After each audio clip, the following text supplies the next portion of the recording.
Cool. Okay, so hello everyone and welcome to Oily Science Out. It's an absolute pleasure to host this workshop today. This is with Scientists for XR and it's in collaboration with the Oily Money Out campaign being run by Fossil Free London. And the idea of today is that there are a lot of questions within the climate movement and more broadly that science education doesn't necessarily cover when you're younger. And you might feel like it's a bit late to ask, like, how does a wind turbine actually work? So the idea of today is that we cover all of those questions and we create a space where you are very free to come and ask those questions and no question is silly. So how today is going to look is, so this session will be about 90 minutes. And if you have any questions, you can put them in the box and we will have written responses coming for you. So if you'd like your question answered in written form, pop it in the box at any time.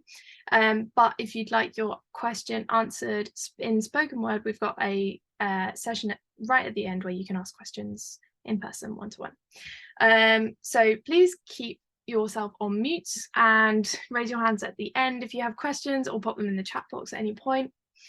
This session will focus on the science around energy. So we're not going to be covering policy today, we're just going to be covering science.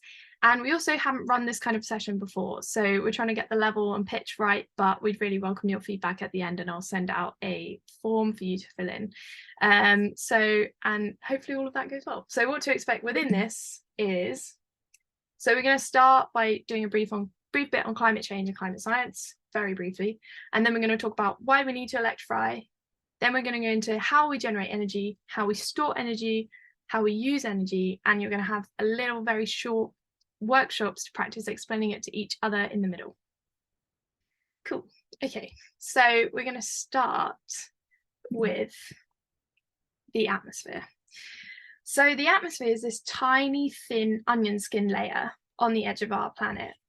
It's what makes our Earth habitable, and it's what makes weather, which creates water. It gives us air to breathe. It regulates the planet's surface. So it's really important. And climate change is what happens when we start changing the content of our atmosphere. So with the way climate change happens is that you've got the sun with its radiative energy and it sends it towards the earth. And then a lot of it bounces off and some of the heat gets trapped. Now, what happens when you increase this thick blanket layer on the outside is that you trap more heat and you mess with the weather systems on the inside. So the natural greenhouse effect, you've got this very nicely balanced solar radiation in and then some out and some bounces around, and enhanced, you trap more heat within the atmosphere. So the idea is we need to reduce our greenhouse gas emissions. You all know that, that's the headline. So how do we reduce our emissions? So there are three key things here that we need to do. Firstly, we need to reduce usage of everything that emits emissions.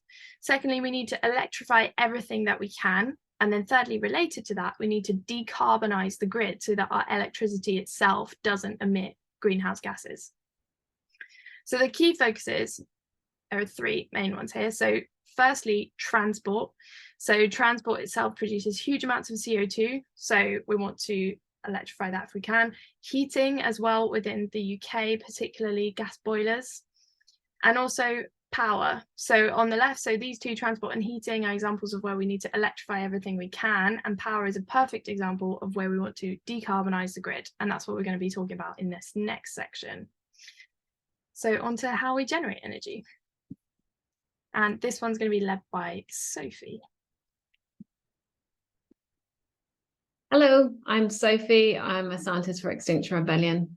So what we're going to cover here is generators, which use some form of mechanical energy to make electrical energy. So that's anything moving, and it's generally turning something. So it'll turn the electrical wire through a magnetic field. So normally it's a rotor or turbine that's pushed around by steam or combustion gases or flowing water or wind. So they're all different kinds of turbines for that. And then that turns an electric coil inside a load of magnets. And so the coil turning inside the magnets generates electric current in that coil, And so that creates electricity that then gets taken off to consumers by a variety of processes. Next slide, please. So there are lots of different kinds of generators. The fossil fuel ones are the obvious ones that we have already. So you're burning a fuel, so coal, oil, gas, or also biosources, and that generates heat. Normally you're generating steam, and that steam will turn the turbine, which in turn turns the coil inside the generator and generates the electricity.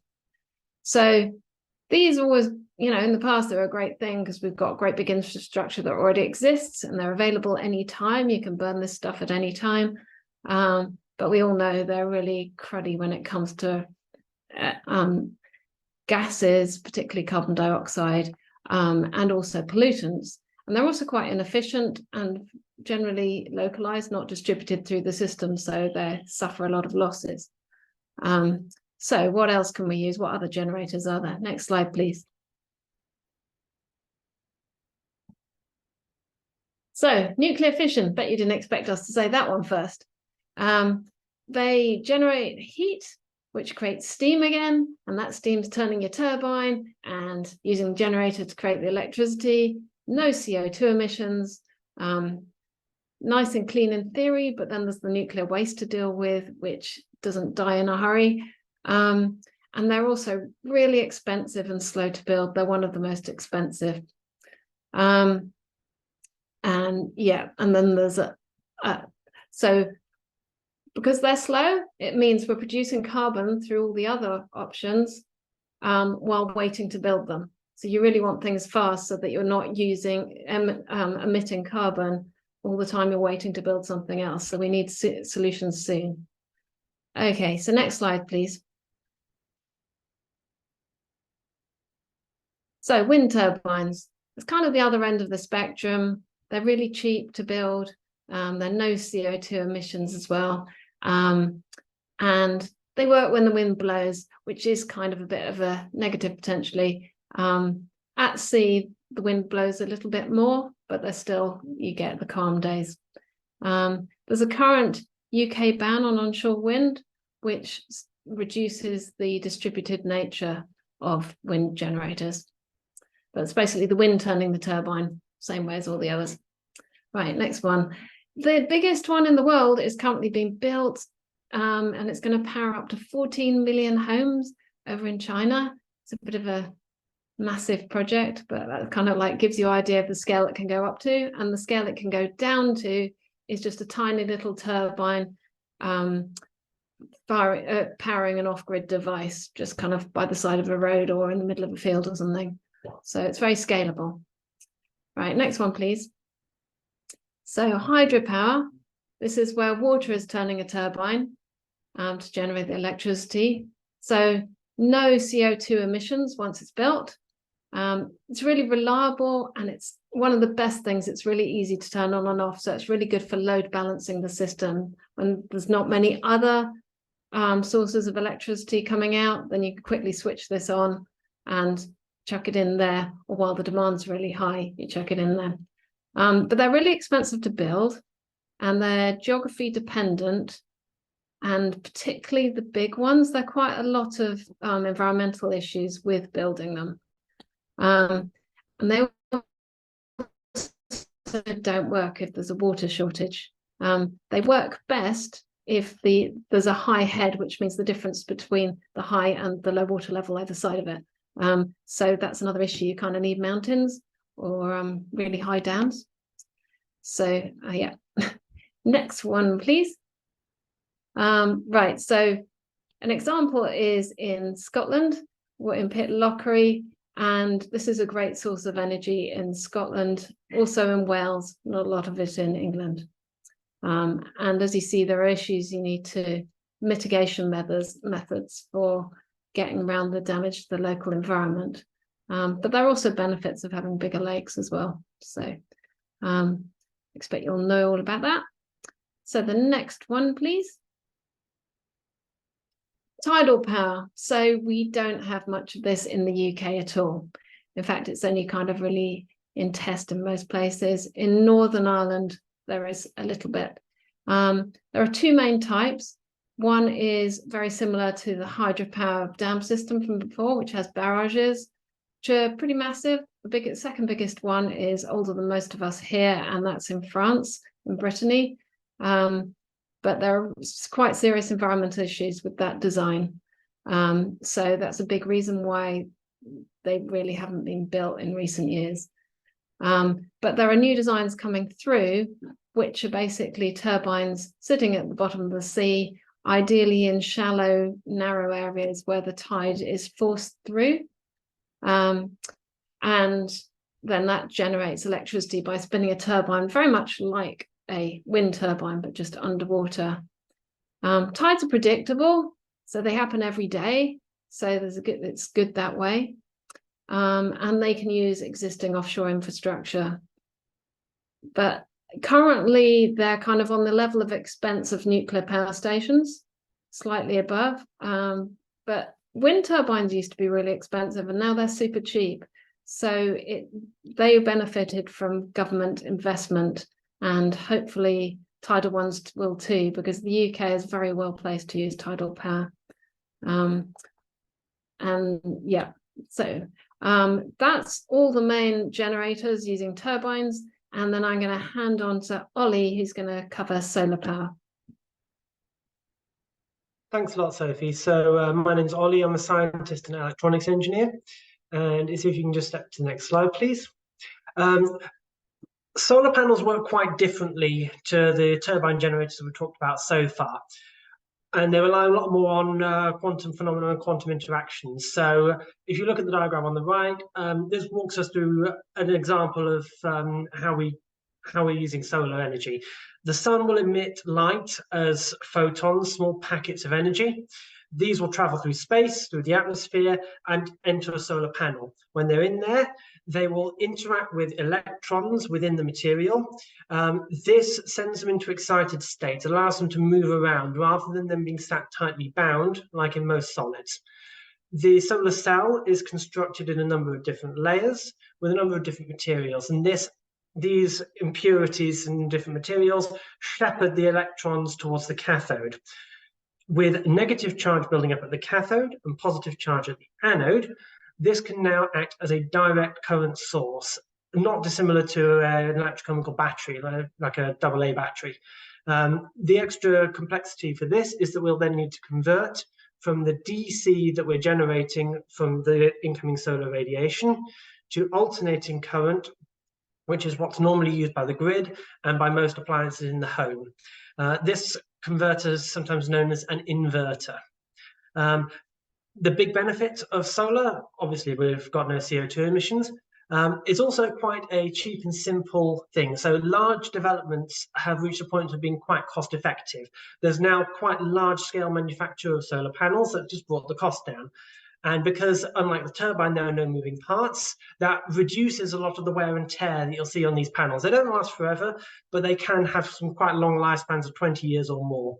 They're scalable and versatile as well. You can buy one panel, or you can install 100 panels. You can put them in a field as part of a solar farm. You can put them on a roof. And the inverters that convert from DC to AC, they're quite powerful and complex devices that can provide other services to the grid. So this is, like I was saying, an example of more intelligent ways to use the land that is also being used for solar farms. As you can see here, there's enough light transmitted through these panels and around them that you can build these up and also grow crops here as well. So on the next slide, we're going to take a short.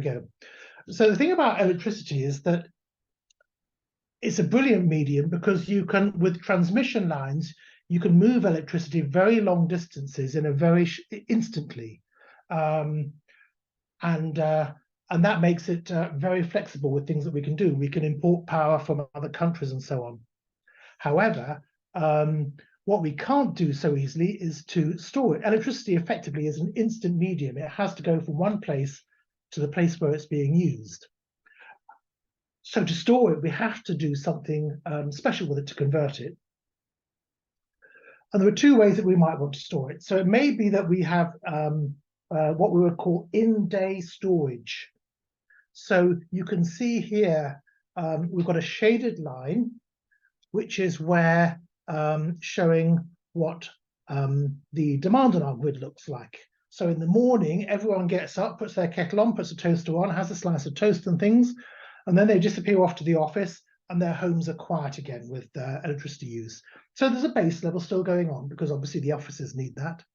And then you can see it starts to ramp up again in the evening as everyone comes home and they turn the oven on to cook the supper. They may put some washing or drying on as well.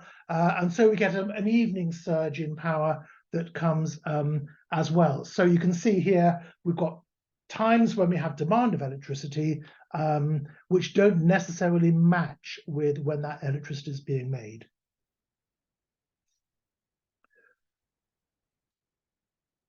So we have a base load, which is kind of the amount that's always needs to be used, which is typically served by, traditionally has been served by nuclear, or can be served by other means.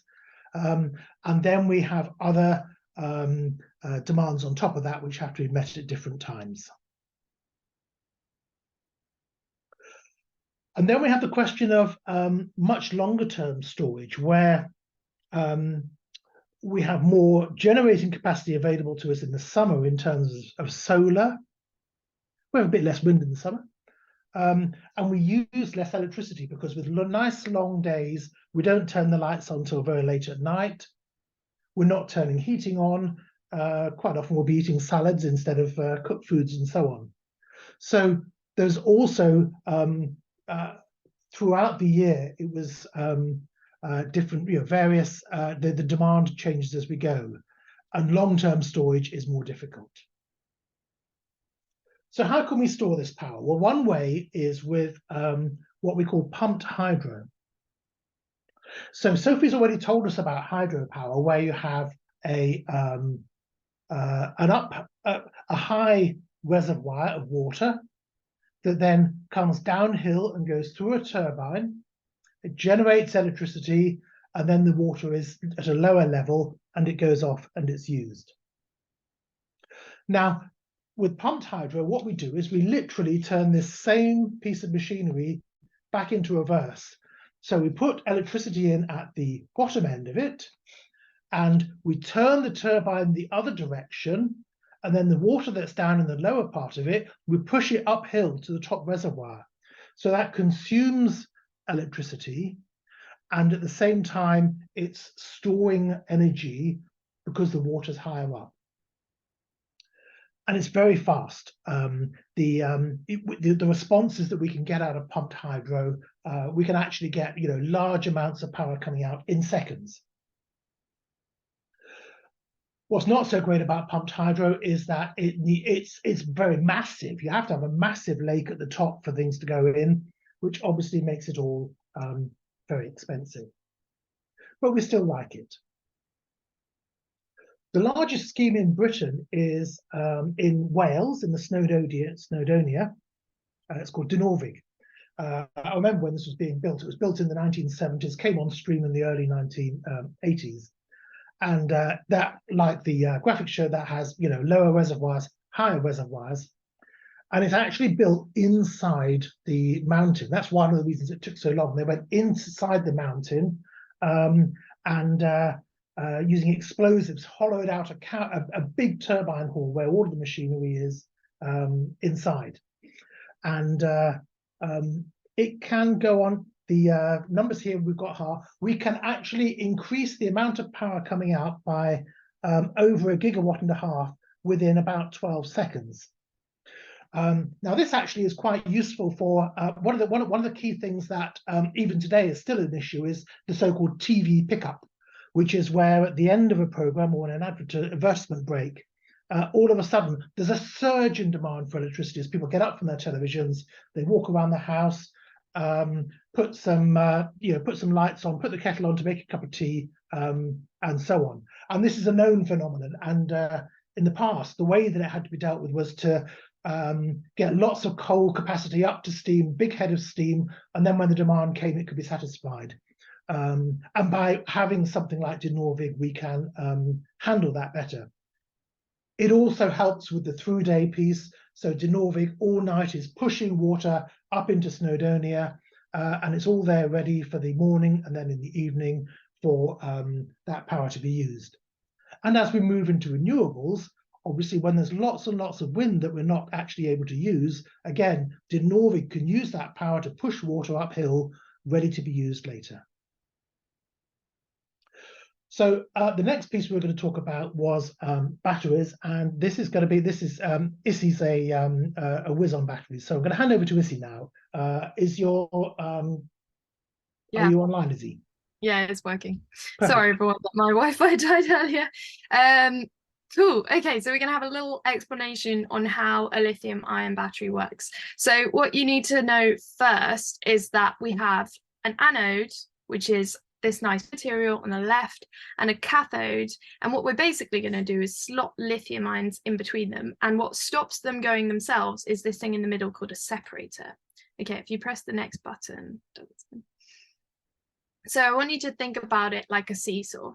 So we start with lithium ions in the cathode on the bottom of our seesaw. And when we've got lots of energy and we can charge them up, what we're going to do is we're going to move it up the seesaw to the anode. So if you press next, so we're going to charge them up into the anode and move the lithium ions, and press next again to there.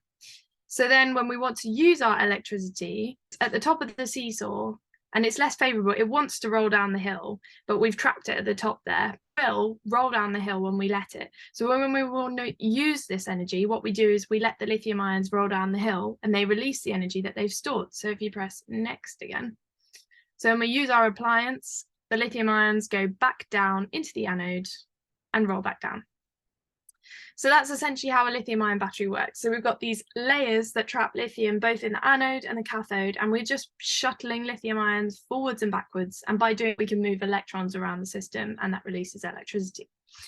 So this is really good because it's high energy efficiency. So straight from electricity to this electronic store, but it's a really high upfront cost. And you can see it's a complicated system. So when things go wrong, they go very wrong. Like it's a lot more complicated than storing things via the means of water.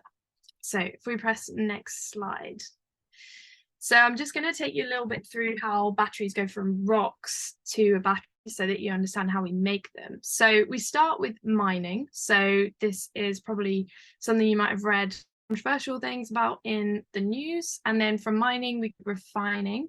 So we've got to take the rocks that we pull out the ground or whatever we pull them out as, and we refine into a pure version of what we want. And then from refining, we take the pure version and we mix them together and we create cathode layers in a furnace, so in an oven or something, and we create this black mixture by mixing together all the elements we want, putting it through a furnace, and we get this mixture. It's called cathode active material. So then we coat these materials that we want that store our lithium ions onto these things called electrodes, and then from there, next, we can assemble all of the electrodes and put them together, cathode and anode, and assemble them into a cell. And then we have three different main types of cells that you'll see called cylindrical, prism, pouch, and they're all this. Cool. Okay, so that's how we go from basically rocks to making a cell. So it's a little bit complicated. There's lots of steps and there's lots that can happen in there. And I also wanted to say a little bit about supply chain. Oh yeah, so that's a cell taken apart at the bottom. So I wanted to say a little bit about supply chain. So next slide. Yeah. Okay, so you might have seen a lot of these headlines about cobalt mining in particular having been a driver of labor, and this is very true, and it's a very terrible point for the battery industry. If you press next slide. However, when a lot of people compare this against things, it's almost like they're comparing it against an economy that doesn't already. So I think it's very worthwhile remembering that the fossil fuel economy already mines so much out of the ground that mining really needs to clean up its act, but we're not comparing battery mineral mining against like a system where we do nothing. So there is one article here that says that fossil fuel economy requires 335 times more mining than a clean energy economy. And also, if you want examples, so this is Shell in the Niger Delta. They have created, they've had so many oil spills, and there's so many atrocities that have happened there. And then next slide. Yeah, so basically the question is, mining needs to clean up its act in order to meet the demand for minerals, but remember that we're not comparing against a blank slate where nothing's yeah, so we can chat about that a bit more at the end, but yeah, that's the point with lithium-ion batteries. So one of the key things here is consumer awareness and asking the questions like, who mined the minerals I've got, and where do you buy your batteries from, and do you know who's producing what? Okay, next slide, please. Okay, so one of the things you might have also heard a lot about is hydrogen. So I'm going to talk through green hydrogen here, but there are a couple of other types which I'll touch on in a second. Okay, so what we do with green hydrogen is we take water and we run a current through it, and that produces hydrogen. So it splits water into oxygen, and we trap the hydrogen, and then what we can do later is burn it for fuel, basically. So we take our surplus renewable energy, split the water, and create renewable. And this is really long term because we can store this gas for ages, and it's longer term. So we're talking like months, years, or weeks, months, rather than short term storages like water will keep pumping and releasing. So the pros here is that when we burn hydrogen, we just produce water, so there's no CO2 emissions. However, hydrogen is really difficult to store. So this is one of the things that's been a problem in getting it in like cars and things, is that it's really difficult to store. And also you have really low efficiency in this. So when we go put surplus electricity in, we're getting much less electricity out when we burn the hydrogen. So you have low efficiency. So you're losing a lot of that energy. So it's much more efficient to just put it straight into a battery and then pull it out. Yeah, okay, so this is called green hydrogen. This is what we do with green hydrogen. So if you press the next slide, please, Duncan. Okay, so that's this one on the right, and not all hydrogen is created equal. So we've got blue hydrogen, which is where we take fossil fuel gas and we sequester the carbon dioxide. So we'll split it into hydrogen and then use it to make hydrogen, and sequester or put underground the CO2 produced. So in theory, that doesn't produce any CO2. But you've also got this thing called grey hydrogen, if you press next, please, where we just use fossil fuel gas, release any carbon dioxide, and produce hydrogen. So you can see here that, you know, some of these, this is a very appealing technology for particularly the gas industry, because they've now got a product that they can sell as clean, that they can keep pumping fossil fuel gas to use. But however, blue hydrogen is yet to be proven at scale, which is the neutral one, and grey hydrogen still releases CO2. So it's not the green fuel that it's sold as necessarily. Yeah, so not all hydrogen is created equal. Cool. He's having Wi-Fi, Rose. Yeah, lovely. So you've learned about how we produce power and how we store it, but I'm going to do the last bit that we haven't really touched on yet, which I would say the least impactful kilowatt hour is the one that you don't need to make. So we're going to look at how we use energy and energy efficiency. So things like just switching to LED light bulbs, which I would imagine doesn't impact anyone's life in any way, apart from probably making it a bit cheaper, saved us about 15% of our energy demands a year. So just there's really easy wins to be had around this. I guess a lot of you have seen the kind of energy efficiencies you can use in your home, but thinking about industry, anything that you're using that moves will probably create friction. If there's any sound or heat coming from it, then you're losing energy as part of that process. So anything you use that's got fewer moving parts or is maintained properly will save you energy. You can use things like timers. This is thinking about office blocks, places like that, heating, lighting, computers, all being turned on and off at appropriate times. I'm sure we've all got tales of office blocks lit up all night when nobody's in them. And that can also be done by behavioural change. So getting people to turn the thermostats down before they open windows, or shutting doors, turning lights off. And even within an organisation, identifying somebody that takes responsibility for that and gets everybody to kind of play their part. That behaviour change can be taken out into the domestic wider world. It is a really good thing to do. Can I have the next slide? Thanks. So looking at transport, it's about a quarter of our emissions, and it's another really easy win, which is why we're starting to decarbonise our transport system first. That kind of low-hanging fruit, electric cars are much more efficient, and as we move the grid towards less carbon-intensive methods of production, your EVs will get cleaner. But I'm going to talk about that on an EV slide next, because if you look at that little infographic that's just popped up, you can see that most of our emissions come from cars and taxis, so quite small vehicles.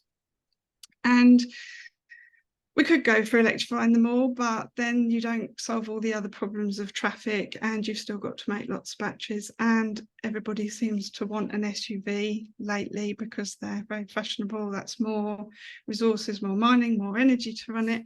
So do we actually really need private vehicles, transport?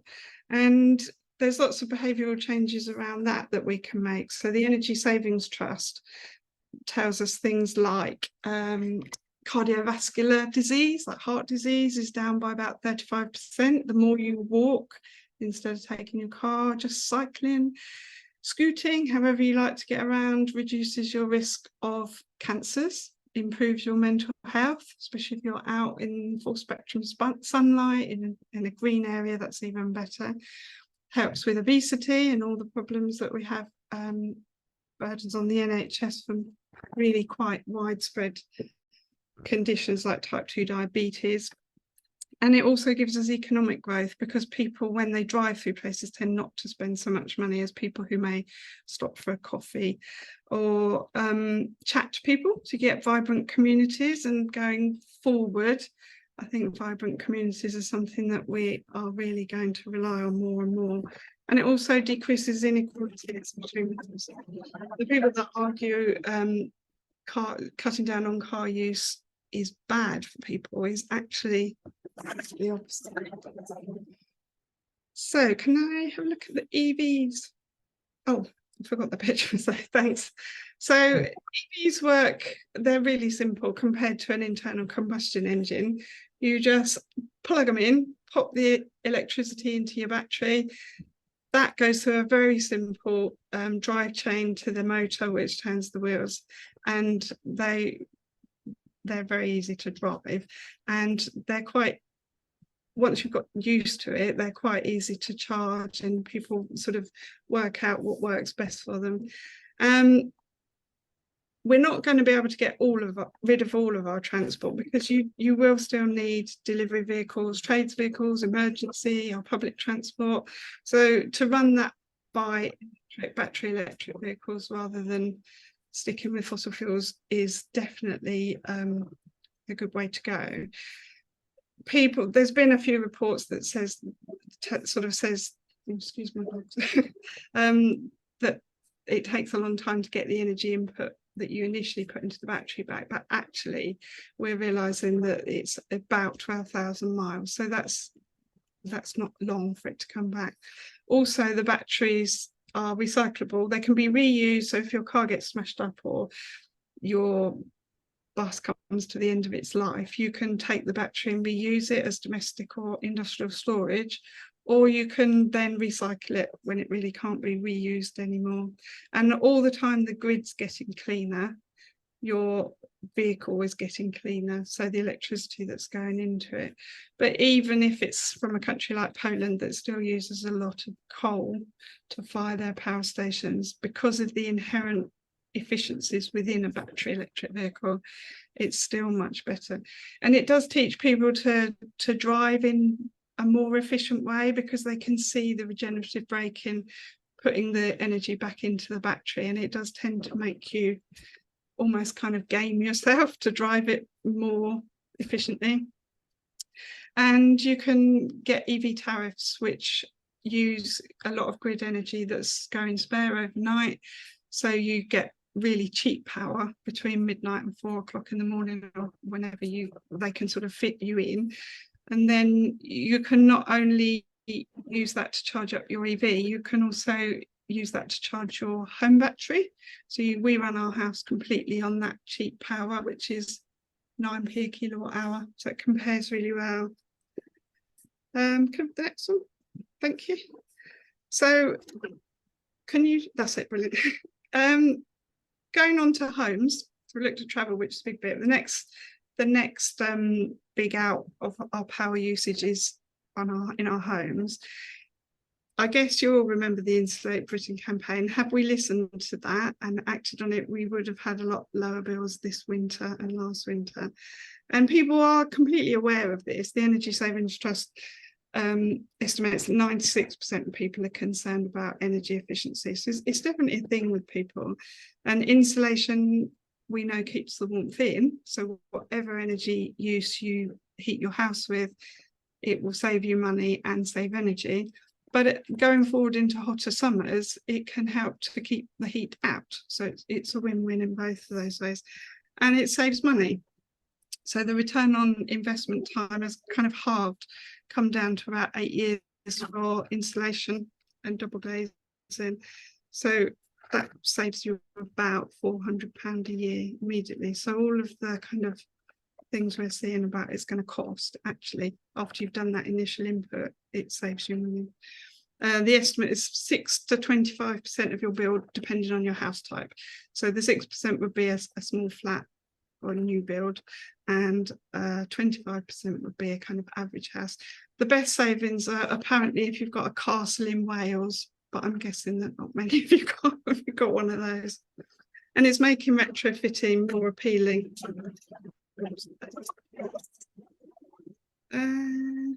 Right. So one of the methods is an air source heat pump, and the one in the diagram here is using water. So it's kind of using it's a bit like using your refrigerator in reverse. So it's all about compressing the air and then using a refrigerant to take the the heat or the cold wherever you want it. So in air conditioning or a fridge, you're kind of trying to take the heat out, but when you're trying to heat your home, you're doing it inverse and bringing it in. And you can use that to also heat your water. I don't know if you can see just behind me, we've got air to air. So rather than using the heat to heat the water to heat the air, that's just like a fan, but it's got all of the refrigerants in it, and it's a lot more efficient. So you'll get, for every kilowatt hour you put in, you're getting about 3 back out, which is really good. As the temperatures go right down, it comes down a bit, but it's still a really efficient way to heat your house. But all of them work better if you're well insulated.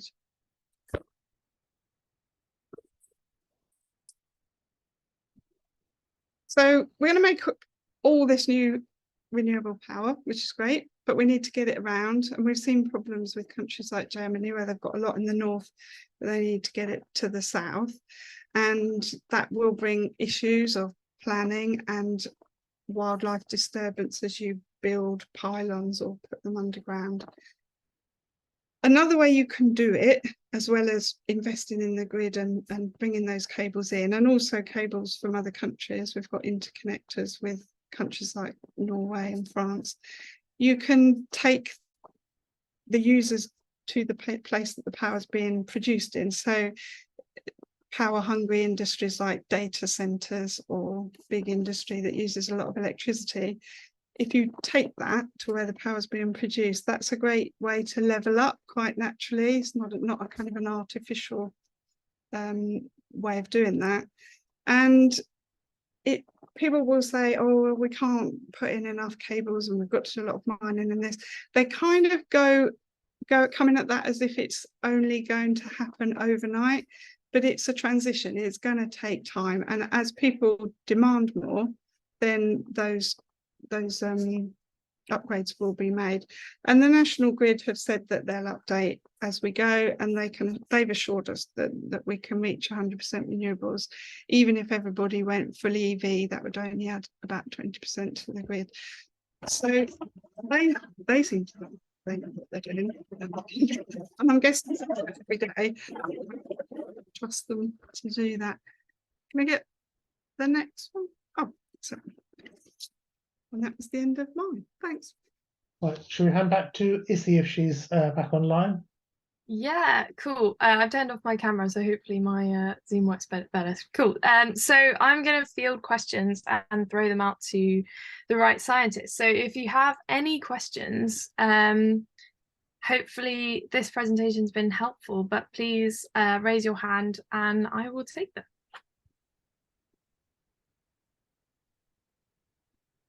Okay, Tim, would you like to go first? Yeah, thanks. My question was about hydrogen, and in our breakout room, we couldn't remember how the energy was, what energy is used to get the green hydrogen.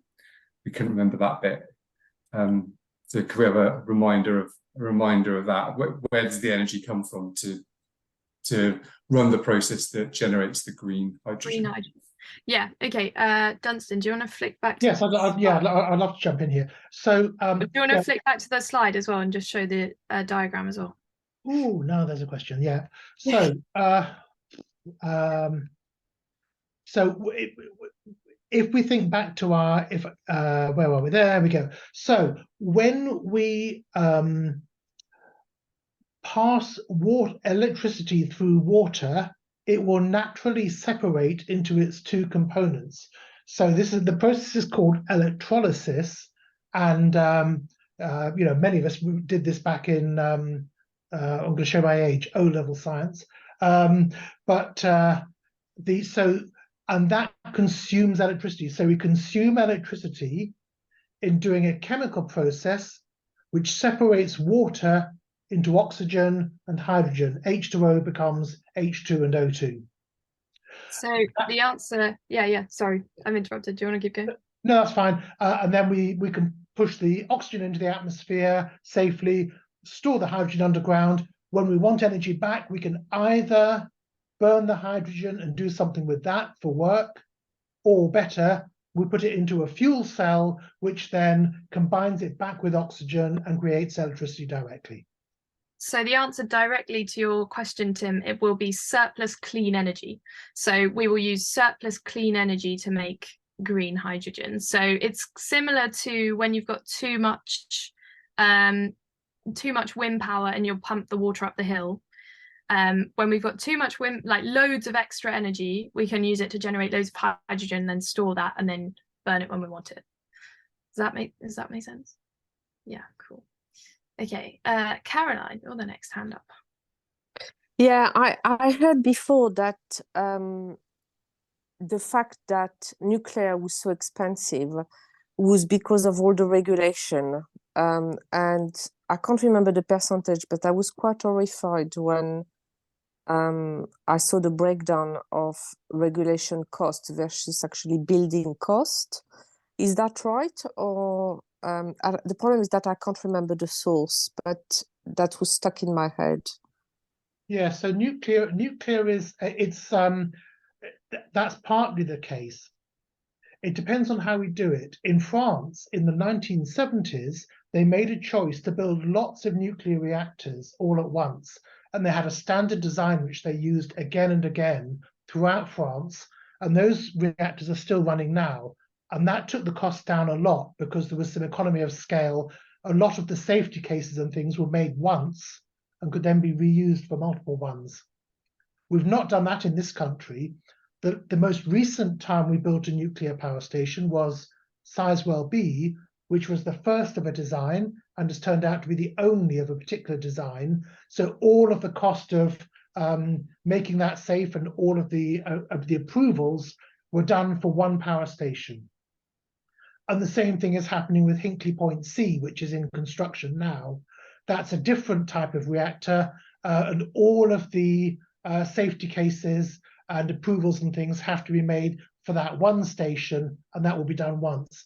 So to an extent, you're right, but it's also a very big engineering project. There's a lot of civil work to make it safe, and then you have all the reactors and the containment and everything else that goes with it. So it's also a very big construction project. Thank you, Johnson. Okay, next question, Catherine.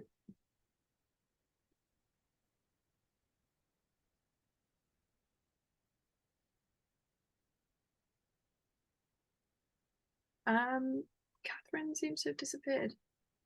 Okay, well, if you Muted, still... I think. Okay. Catherine is there. She had taken. Oh, sorry, I forgot. Didn't She unmute. had taken the hand off, but she'd also not. Okay, Catherine, what's your question? Can you hear me? Yes. Yes. Yeah, sorry about that. My question is about is there a blockage in the system for getting solar power into the grid? I've heard that, for example, farmers are putting lots of solar panels on their barns and then can't get them connected up to the grid. Is this an issue? Grid question. Sophie, do you want to take that one? Sorry, can you say the question again, please? I was just answering something else.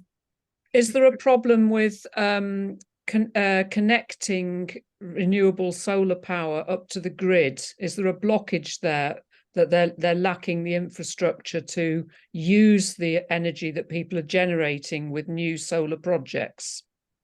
There is a problem with connecting up at the moment. There's a backlog. Anthony, are you online? Because you actually work for National Grid, so you could explain the detail of this a bit more. Hi there. Yeah, sorry, I do have a camera problem, so you can just hear my voice. So yes, there is at the moment there is quite a major challenge in terms of capacity, and there's two in terms of the grid nationally. You've kind of got a motorway grid, which is very, very high power electricity, and that's called the transmission network, which tends to link big power stations and pass the energy through the country to where it's needed. And then you've got the distribution network, which are regionally based grids that sort of grab the energy from the transmission network and then distribute it more locally at a lower power. And at both levels, at the distribution level and at the transmission level, the networks are inundated at the moment in requests to build all sorts of new energy capacity batteries, solar, and EV charging infrastructure, and in both at both levels, they're looking at how to change the rules so they can manage those queues more efficiently. So, for example, the problem is if somebody says, I want to build a power station in Birmingham, and that they can reserve that capacity. And then if someone else wants to build a power station nearby, if that first power station used up all the capacity, they then sit in a queue until the system gets upgraded. But that first power station may never get built, and it could sit there for years and years and years. So what they're trying to do now is have things like milestones that say you can't just sit in this queue. You've got to progress your project and build it. Otherwise, effectively, you'll get kicked out of the queue, and then others will be. So you can Google. There are both distribution network and at the transmission network level. There are quite active plans in both cases to try to speed up those queues and move inactive things out of the way. But equally, they also need to build more capacity, and there are plans to do that over the next few years. Sorry. So does that affect people's sort of domestic ability to link up to the grid with their solar panels? Or I'm also thinking particularly of a project at our health centre to put new solar panels up and connect them up. Are we likely to be able to do that or not?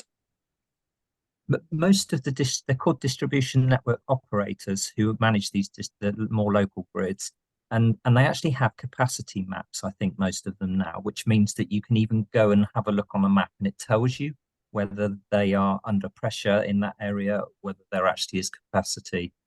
Generally for homes, it's not a big problem because most people don't need more than, say, 3 or 4 kilowatts, and which is sort of, I don't know, 15 panels, and you're allowed to just do that without permission. It's so it's at the moment there's a reasonable amount of capacity, and also for things like EV chargers, it's usually for the bigger things that are causing a greater strain.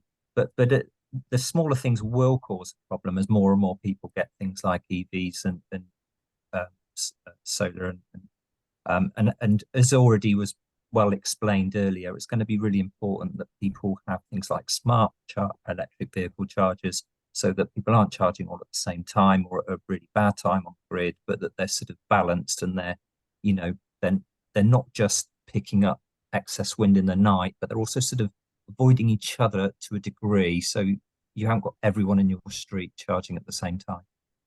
Okay, so what do I need to Google to find this capacity map? Which region are you in? Because Cheshire. Trying to think. I think, is that Northern Power Grid? Northwest.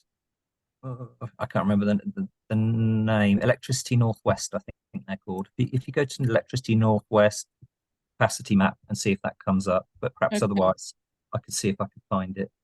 We'll send out some links at the end so we can get those off Anthony and include them in the link list.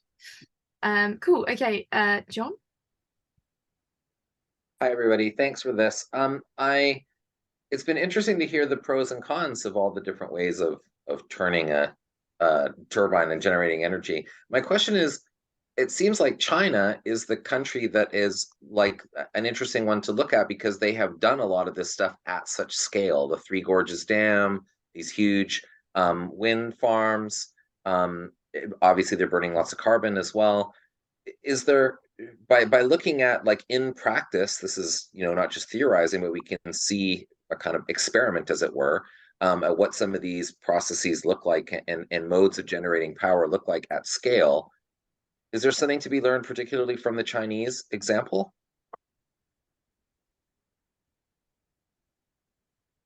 Yeah, for sure. Do any scientists want to jump in on that, or should I talk? I think we have to be careful about trying to extrapolate too much from China. It's there are several things happening at the same time. Obviously, China is still in a big industrial growth phase, so it has an expanding demand for electricity, still rapidly expanding. In our country, we've certainly over the last 10 years seen the overall demand for electricity fall. We think that if we add electric vehicles and heat pumps and things, we'll see it go up a bit, but it's not going to be massive. So yes, there are things that we know that China has done that are wrong. There are some, we've all seen the pictures of solar panels across beautiful mountain tops just plonked down. But on the other hand, they have also worked with, particularly as large factories with big energy demands have been put down, it has become the norm there that when you build a big high energy use factory, you then put something next to it to generate the power for it. So typically a very, very large solar farm that goes with it. This is quite similar to what Tesla have done in Nevada as well. They put a big plant in Nevada and massive, massive amounts of solar around it, so that actually it doesn't use a vast amount of grid power that goes with it. So yes, there are things that we can learn, but we've all got our different ways of doing it, and we're different in that we're an island with lots of wind around the outside of us. So we know that there's lots and lots of offshore wind, which many onshore, which a lot of countries don't have. And we've got good paths to some of our neighbours, so we can be highly interconnected, as we are to Norway, Belgium, the Netherlands, Ireland, and we've got large amounts of link capacity to France. So yes, there's stuff to learn from China, but also there are other strengths that we can play to here.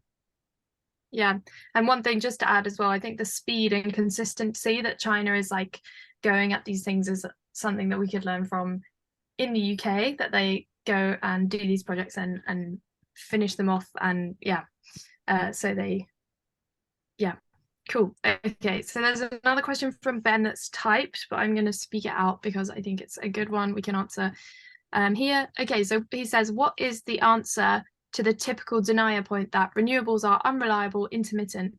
How far are we from being able to use the storage methods you mentioned at scale? Okay, great question, Ben. So I'll start with that one, and if anyone wants to add to it, please jump in. Okay, so I would say here that all of the storage methods that we've mentioned, particularly hydro and lithium-ion battery, are very usable at scale right now.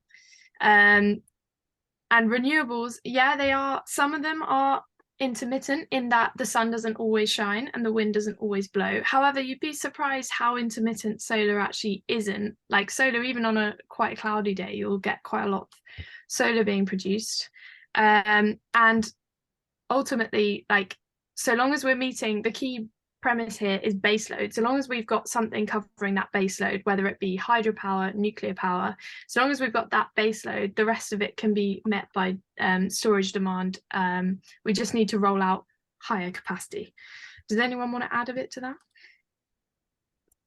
Just to say that the game is played over time as well. So if we use renewables 3/4 of the time and burn gas 1/4 of the time, we've only emitted 1/4 of the CO2 that we would have done without the renewables, and that's the stage that we're in now. Some of these other things are for the next 5 to 10 years. Can I jump in as well? Yeah, I think we're we're looking at big projects and we're overlooking micro generation a little bit. We haven't talked about that yet, but I've got only a 3 kilowatt system, solar system on the solar panel system on my roof, and 12 kilowatt hours of battery storage, and we've got an EV which is 50 kilowatt hours.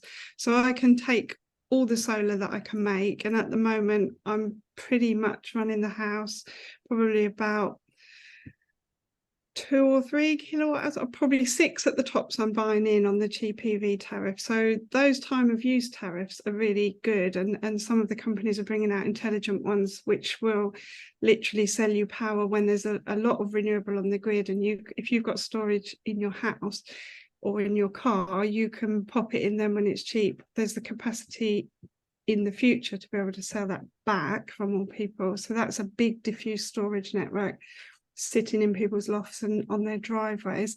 And there's also Ecotricity recently estimated that if we used all this rooftop solar that we can in the UK, that would give us about 13%. And when you think of nuclear as kind of 19, 20-ish, that's really quite a sizable chunk. So it's not got to go very far, so it doesn't lose a lot in transmission. It's just going downstairs into your house or to the houses around you.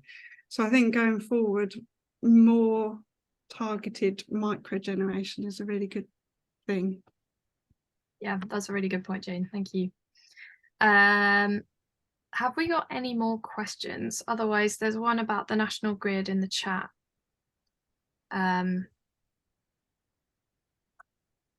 Which is about the ownership of the national grid. So Anthony, would you like to jump in and give us? Yes. Yeah, so on this, so just very sort of very quick, the key roles, if you like, in the energy industry. You've got there are many generators, and they're sort of privately owned. So lots and lots of different organisations own all sorts of different generation assets. And they, I guess to a degree, they compete in terms with each other to do things as cheaply as possible and to get then the best utilisation from those assets. You've then got energy suppliers who we buy our electricity from, and then they on our behalf buy it from those generators. And again, there's lots of those, and they're competing with each other to get our business. Then you've got things like the infrastructure. So it was deemed that it's difficult to sort of compete in the same way. So you've got I mentioned earlier, the motorway system, the transmission network, that's owned by one private company, which is part of the National Grid group. So just a sort of National Grid is actually a private company, and they own the transmission network, and they're regulated, which means that the amount of money they're allowed to maintain and develop it, they have to put forward a plan, and it has to get approved by Ofgem. So because it's a monopoly, Ofgem regulate it and monitor it. And then for the next level down, the distribution network, then they are there's about 14 distribution networks across the UK. I think they were owned by about 6 or 7 different companies. And again, because they own that patch on their own, they're also regulated by Ofgem in a similar way, and they have to submit plans.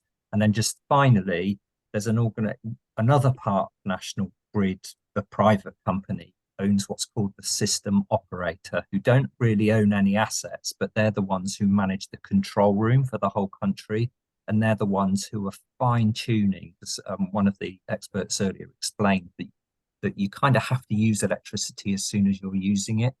So the National Grid electricity system operator is responsible for constantly making adjustments, turning things up and down to make sure demand generation is in sync. And that's currently private and regulated.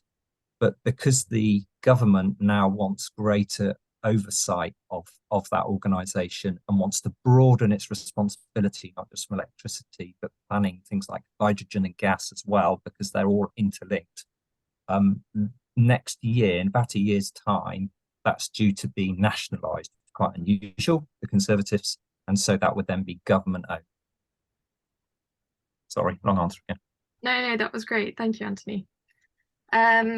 Cool. Well, I think if there are no further questions with hands up, we might bring this to a close here, because we've been about an hour and a half, and that's pretty much what we said we would be. So that's perfect. I hope this has been useful. I'm going to send out a feedback thing, so you can give us your feedback on a Google form. And yeah, thank you all very much for coming, and I hope this has answered some questions. Thanks, everyone. That was great. Thank you. Brilliant work. Brilliant.